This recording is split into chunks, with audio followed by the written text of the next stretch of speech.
Famous skeptic Benjamin Radford claims that he has definitively debunked the existence of the Chupacabra, and some people say that his findings are compelling. But then Amy did some digging, and she discovered that perhaps Radford is wrong.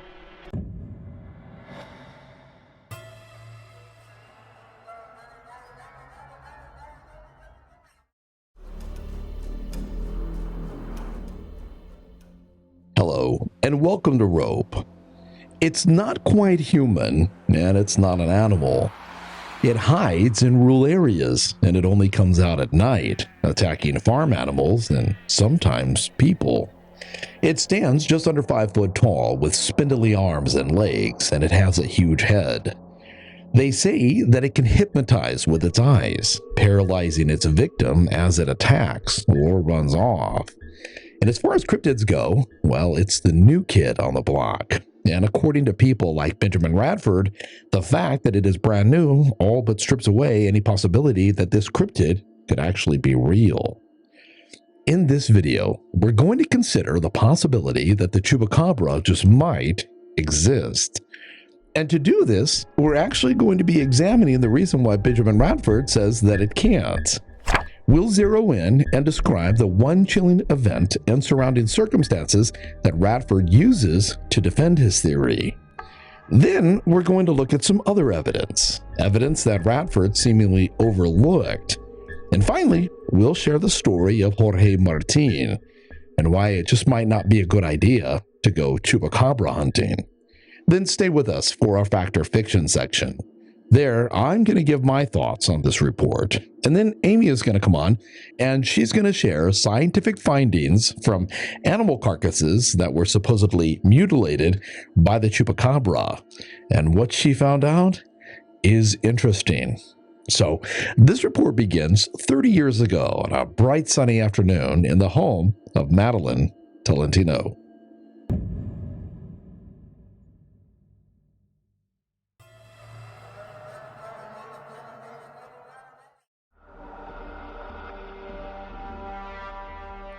The summer of 1995 was a very bizarre time in Canavanas, Puerto Rico. Since the beginning of the year, animals had been mysteriously dropping dead, and no one could figure out why. Ranging from small chickens to large cows, something was killing the animals. By August, there had been nearly 150 cases, and mysteriously, whatever it was that was doing the killing was puncturing them and then draining their blood. One warm afternoon in the middle of August, a sober, down-to-earth woman, a woman who wasn't normally given to fleeting whims of imagination, Madelyne Tolentino, was at home when she noticed movement just outside of her window. Well, she stopped what she was doing and took a closer look. What she saw both confused and unnerved her. A young man was slowly walking backward out in her yard, and his face was filled with terror. It was obvious that there was something in front of him that the young man thought was too dangerous to take his eyes off of, turn, and run. So Madelyne shifted her gaze into the direction that the young man was looking, and that's when she saw it. It was an animal, but it wasn't. It wasn't like anything that she had ever seen before, and it was slowly creeping into her yard, apparently stalking this young man. Finally, he worked up enough courage, he spun around, and then he ran. But the creature didn't chase after him. Instead, it just kept steadily moving forward, now heading straight for Madelyne's window. Or maybe that had been its destination the whole time. It was about 4 feet, more or less. It stood on 2 legs, with its arms drawn back in an attack position. It had 3 long, skinny fingers, and its arms were also very long. Its hair was rather short and close to its body. The creature's legs were very long and skinny, and I could see 3 separate toes with something like webbing between them. To me, it couldn't be anything from this world.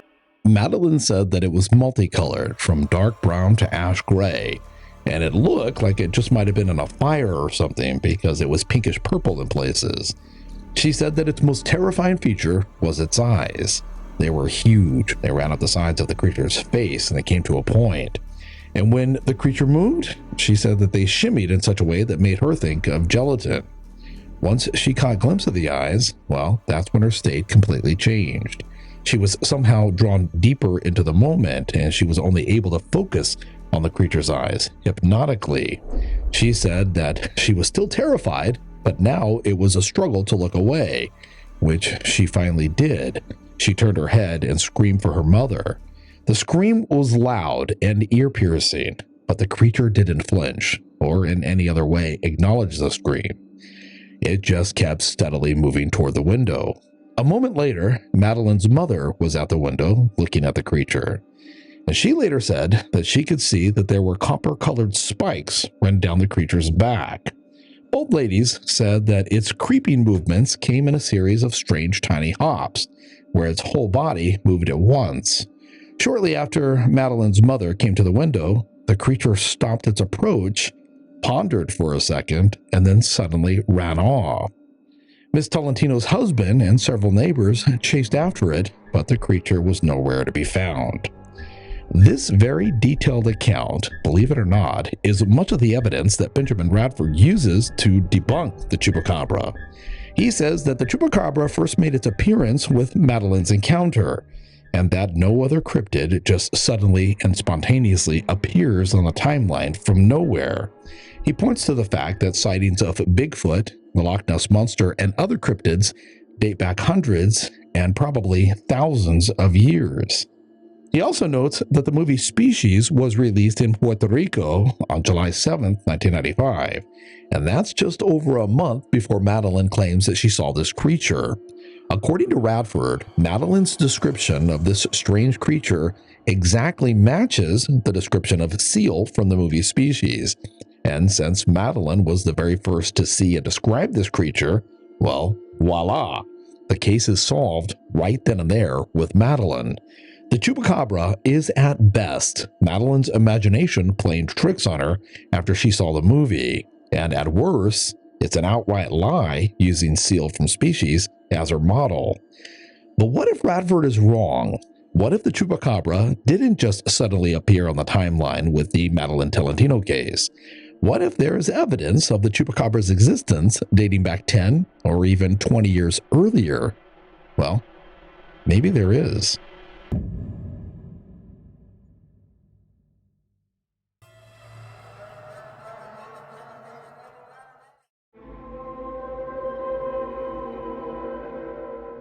A full 20 years before the movie Species ever hit the theaters, and of course before Madelyne Tolentino saw that terrifying creature approaching her home, a man named Ray Jimenez had the most bizarre encounter. Just before dawn on March 7, 1975, in the Moca barrio of Puerto Rico, Jimenez heard strange sounds coming from the corral where he kept his livestock. Later that morning, as he was doing his chores, he found that one of his healthier cows had died. Things got even stranger when he found puncture wounds in the animal's skull. An investigation was done, and apparently the animal had been drained of blood. Well, this hadn't been the first time that something like this had happened in this area. As a matter of fact, this sort of thing had been going on for months, and by this point, there had already been over 30 animals found dead in much the same way, puncture wounds and drained of blood. The town was terrified, so much so that the people had already come up with a nickname for this mysterious animal killer. They called it the Moca Vampire. And things didn't stop there. Just 8 days later, on Saturday, March 15th, a farmer named Cecilio Hernandez found several dozens of his chickens dead, all of them having the signs that they were mutilated by the Moca Vampire. Everyone in Moca was talking about the killings, and people were seriously becoming afraid. Not only were these killings bizarre, but the sheer number of them was beginning to affect people's livelihoods. These were farm animals. They were used as food and for trade, like cash. A dead, mutilated cow isn't worth anything. And to make matters worse, because the killings were so strange, nothing like anyone had ever seen before, the townspeople really didn't have a clue of what to think. animals with puncture wounds and then drained of blood? Everyone was understandably terrified. No one let their children out at night, and no adults walked alone at night either, unless he or she absolutely had to. And whenever small groups of people would go out at night, strange sounds were almost always heard in the distance. And more often than not, people thought that they could see mysterious fleeting movements at the edge of their visions. And everyone had the same unsettling thought. Whatever this was, if it could kill a full-grown cow, well, then it most certainly could kill a human. The killings continued. On March 18th, Hector Vega found 2 of his goats drained of blood. The puncture wounds were unmistakable. The following night, the creature actually returned and killed 10 more goats. Then, on March 23rd, Felix Vidilio found that the Moca Vampire had killed one of his piglets. And then things escalated, and seemingly everyone's fears came true. On the night of March 25th, 1975, a man named Juan Munez was attacked. He and the creature wrestled for a bit, but it wasn't able to puncture his skin, and thankfully he got away, but just barely. The creature disappeared into the night, and no one was able to find it, but it didn't miss a beat. On April 2nd, several more goats and rabbits fell victim to the Moca Vampire. Finally, even though they had no idea exactly what it was they were dealing with, some of the farmers decided that enough was enough, and they were going to fight back, or at least defend themselves. At first, it seemed like these preparations paid off. The night was quiet, and as the hours rolled by, there was no sign of the Moca Vampire. But then, shortly before sunup, the men heard a god-awful shrill coming from the woods. Startled, they looked up just in time to see a shadowy figure darting through the trees. The men chased after it, but it was too late. It was gone. In the morning, Melgar found that 4 of his goats had been killed. Whatever killed my goats was definitely not human.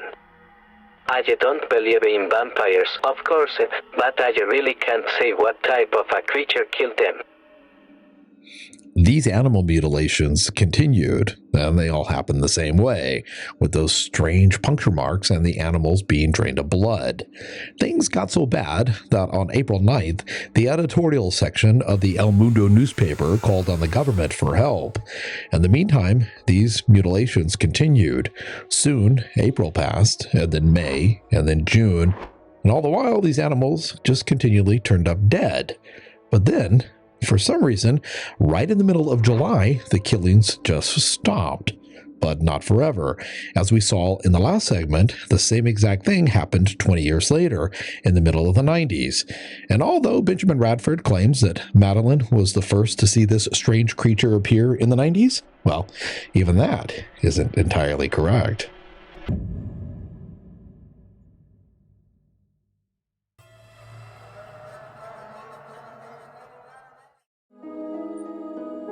On Sunday, March 26, 1995, about 100 kilometers from Canovanas, and almost 5 months before Madelyne reported her encounter, police officer Jaime Torres saw a strange creature slinking around a tree branch just outside of town.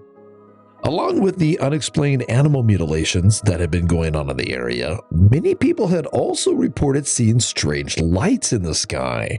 Officer Torres had gone out to investigate an area where several people had reported seeing these lights. He thought that he would go out for himself, get a better understanding, and perhaps, if he were lucky, he'd find that these lights were somehow connected to these mutilations. Granted, it didn't make a whole lot of sense, but he really didn't have much else to go on at that point. He had come out the evening before, and he had watched the skies all night, and he hadn't seen any lights. But just as the sun was peeking over the horizon, he was startled by a very odd-looking creature that was clutching a branch in a nearby tree. The creature didn't look like anything he had ever seen before. It was multicolored, ranging from dark brown to gray. Its limbs were long and spindly, and its eyes, well, they were elongated, bulging, and black. As he studied it, something strange happened. He found himself being pulled into the creature's gaze. And then he was suddenly hit with an overwhelming sensation of sleepiness. And while he was fighting this desire to fall asleep, the creature dropped from the branch and then slithered into the bushes. The moment that the creature was gone, Officer Torres felt wide awake again. These mutilations, the unexplained lights in the sky, and now Officer Torres' strange encounter with this mysterious creature grabbed the attention of a man named Jorge Martin. Martin is a journalist and a UFO researcher. He was born in New York City, New York in 1952, but he was raised in Puerto Rico, and he has spent a lifetime investigating accounts of the supernatural. Many people say that he has developed a reputation for his integrity and his quality reporting. He's represented his country in many UFO conferences all around the world, from the United States to Ecuador, and even overseas, from England to Germany. He's been a consultant on several television networks, from NBC to National Geographic. He began his career in 1975, looking into UFO sightings and the possibility of alien abductions. Over the years, he's been to hundreds of sightings, and he has spoken with countless eyewitnesses. And many of his investigations have led him to places where strange animal mutilations had taken place. From time to time, during his investigations, people would report interactions with a strange creature who he later came to believe was the Chupacabra. So when all of this stuff was happening in this area of Puerto Rico, he thought he would go out and, among other things, see if he might catch a glimpse of this mysterious creature, the Chupacabra. But how does that saying go? Oh yeah, I remember. Be careful what you wish for.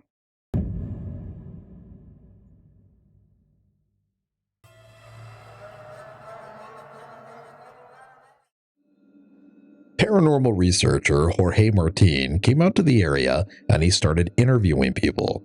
He spoke with several individuals who claimed that they had seen the creature, and he found their reports were very similar. We chose 2 reports to share with you. Now, these 2 reports aren't any more significant than any of the others. We just wanted you to have an example of the type of reports that had come in during this time in this area. Around 10:30 p.m., a lady named Margarita Rodriguez was out on her patio watering her plants when suddenly something in the distance ran past the corner of her vision. Well, she turned to look, and when she did, she thought that she saw a child out in the darkness. As she narrowed her gaze, however, she realized that whatever it wasn't a child. Its head was way too big. She kept looking, and she was able to tell that it was overly thin, with long, spindly arms. It was hard to see because it was dark in color, but she could tell that whatever it was moving toward her. Well, she immediately wanted to run, but for some reason, she was hypnotically paralyzed, as if she was under a spell of some sort. Then the thing turned and walked away on 2 legs, just like a human, and it went up the hill on our property. When it had gone, I was able to move again, and I began to cry, and then ran and told my husband. On another night, over a dozen people saw it all at the same time. A few families had gotten together and they were enjoying the outdoors when a couple of the ladies in the group noticed something moving behind a tree. They looked over, and when they did, they saw a strange creature that they had never seen before. It stood around 3 or 4 foot tall with spindly arms and legs. Well, they got everyone else's attention, and then everyone else looked over and they saw it. They all said that it was oddly humanoid, but it definitely wasn't a human. It was gray with a huge head and large eyes. Someone grabbed a stick for protection, but when he tried to swing it at the creature, he suddenly became paralyzed. And he later said it was as if he was under some type of hypnotic spell. Eventually, the creature ran off into the woods, and when it did, the person with the stick was able to move again. Jorge interviewed these people and others who all had similar experiences, and except for some small personal differences, all these stories were pretty much the same. Well, a couple of the people did say that the creature had big bulging red eyes, but they all said that it was not quite human, It was short in stature, and its eyes, whether they were red or black, were large and hypnotic. Although these stories were interesting and terrifying, perhaps the most disturbing experiences was what happened to Jorge himself. Right about 5 p.m. on Tuesday, March 28, 1995, while Jorge and his wife and several reporters from the paper were out at a local farm investigating the latest killings of several sheep and looking for signs of this mysterious Chupacabra, something was secretly watching Mr. and Mrs. Martin. The group investigated several dead sheep up close, and they spent some time looking around the area for any evidence that these killings might have been done by a strange creature that matched Jorge's idea of the Chupacabra. Now, here's where the story gets extremely interesting and creepy. As these investigators moved from sheep to sheep, this something that was watching the Martins slithered along the branches of a nearby tree, and it kept up with a couple as they moved, zeroing in on just those two. Now, we know this because unbeknownst to Jorge, his wife, this group of investigators, and even the creature, a neighbor, was curiously watching the investigation from a distance. He had already been outside when the cars pulled up, and he got curious. So he grabbed his binoculars and he took a closer look. As he was panning across the landscape, his viewfinder passed over this strange animal in the trees. And at first, he just panned right past it. But then he did a double take and he realized that he had just seen something that wasn't natural. So he scanned back, and that's when he saw it. And just like with everyone else, it was nothing like he had ever seen before. Well, he sat there watching, moving the binoculars from the Martins to this creature and back again. And it was clear this creature was zeroing in solely on that couple. The creature was dark gray, and its legs were shorter and more plump than its arms. It seems to be about 4 feet tall. It was halfway along a branch, and it was watching Mr. and Mrs. Martin. It had long pink fingers and toes. Just looking at that thing made me really ill. Until I saw it, I thought being one of the folk who laugh at all this sort of stuff. I thought it was all just made up talk. But now, I know these things actually do exist.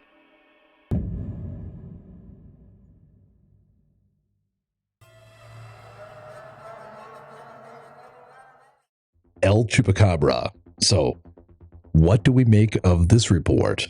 Well, for a few months in 1975, and then again in 1995, in pretty much the same area of the world, animals truly were being killed in large numbers and in this strange fashion. Separate eyewitnesses stated that the animals had puncture marks and they had been drained of blood, and several doctors confirmed this. So what could be behind it? Well, it seems like natural causes could be ruled out.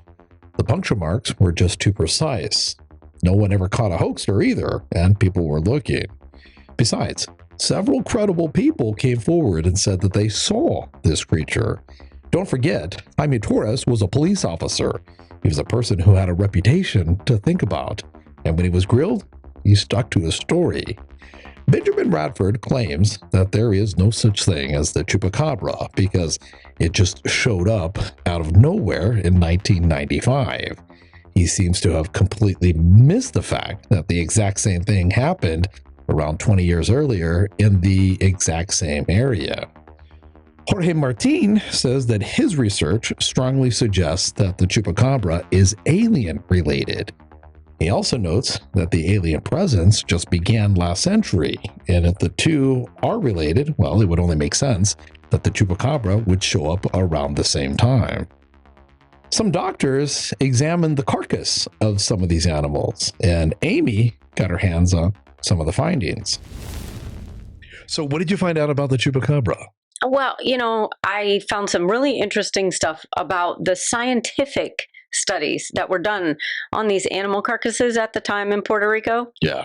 I found that it was very interesting to know that there were many different departments, many different agencies and people working on looking at the evidence that was on the carcasses or not on the carcasses, right? Yeah. I mean, you've got doctors, you've got forensic scientists, veterinarians, researchers, all taking a look at that.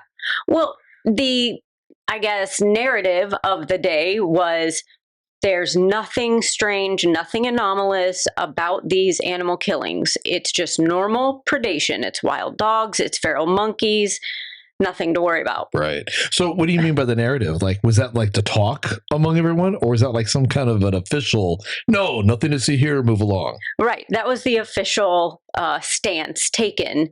Okay. And that was what was being told to the public, Right. you know, at that time. Well, yes, that's interesting. But Jorge Martin talked with a lot of different veterinarians and researchers. One of them was Carlos Soto.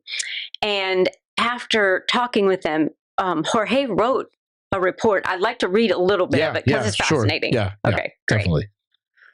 So he writes, all of the official explanation to the enigma have failed to identify the manner in which the animals died and the observations made of unknown creatures by serious, reliable witnesses all over Puerto Rico. The facts tell a different story. The animals have been found with many small, perfect circular holes, about 1/4 to 1/2 inch in diameter, arranged in pairs of triangular fashion. These penetrate deep into the neck and lower jaw of the victims. Dr. Carlos Soto, a qualified veterinarian, states the wounds have a regular pattern in many of the cases. Into the head of the animal, a hole penetrating through the right jawbone, muscle, and tissue, and straight into the brain. More specifically, directly into the cerebellum, puncturing it and causing instant death to the animal. This regular type of wound and the path followed by whatever intrudes into the body indicates premeditation and intelligence. Of great interest, the attack reveals a type of euthanasia technique, for this method prevents the attacked animal from suffering. This, too, revealed intelligence. Government officers and veterinarians who have followed the official line or policy statements have often refused to reveal data about the wounds. They conveniently ignore the fact that whatever penetrates the animal is at least 3 or 4 inches long, and in a few cases has been known to cauterize the wall of the wound. No known animal species on Earth can do this. No, of course not. Wow. So what about the blood draining? Was that a true thing, or was that? There were mixed. So when there was blood present in these animals, very interesting. Yeah. The blood wasn't clotting or coagulating like normally would happen. Yeah. And the animals weren't going into rigor mortis like they normally would. See, that sounds all like high tech to me. That sounds like some kind of scientific something going on. Yeah. You have any theories of what you think it was? Something was happening. Yeah. Something was absolutely happening because you have hundreds, thousands of dead animals, and these people, the money is coming from those animals. They need those animals. That's their source of income. Right. So they're not just going to go kill them. I don't think it was other ranchers or farmers like, I'm going to go kill all his animals. That's ridiculous. Yeah. It was also blamed on drought. That animals that don't normally hunt were now hunting because I thought that's ridiculous. I think all of the so if you're saying that these are the scientific findings, these are true, all of that's out, right? No snakes, no animals, right? No beast in nature that I know of has long 3-inch needle-shaped teeth or claws. And I think about how we have animal mutilations in the United States, and people still can't figure out what is going on with those either. Yeah. So, yeah, something happened in Puerto Rico for sure. And then it just stopped. And that makes me wonder, well, did they get what they came for? Yeah, what they wanted. But it happened twice, right? It happened in the 70s and it happened again in the 90s. So I wonder if it's coming again, I don't know, in the 2030s? Yeah, no. Let's hope not. I hope not, for the sake of everyone living there. All right. Well, thanks again. You're welcome. So, what do you think caused these mutilations of these animals in Puerto Rico? Some natural phenomenon, maybe? Hoaxers? Or maybe it was creatures from outer space or another dimension. You know, this story reminds me of what happened in South Carolina in the summer of 1988. Several people in and around the small town of Bishopville, South Carolina, reported seeing a strange lizard creature during this time. There were so many sightings, in fact, that at one point, one of the local radio stations, WCOS, actually offered $1 million reward to anybody who could capture the creature alive. It's a very interesting case. We did a complete report on it, and if you'd like to see it, it's here. Say something funny. Something funny. Oh my gosh, really? Yeah. Okay. We need sound effects. I can put some in. Okay. Hey guys, thanks so much for watching this report. And you are extremely appreciated. Really. We couldn't do this without you. Thank you. That's true. #facts.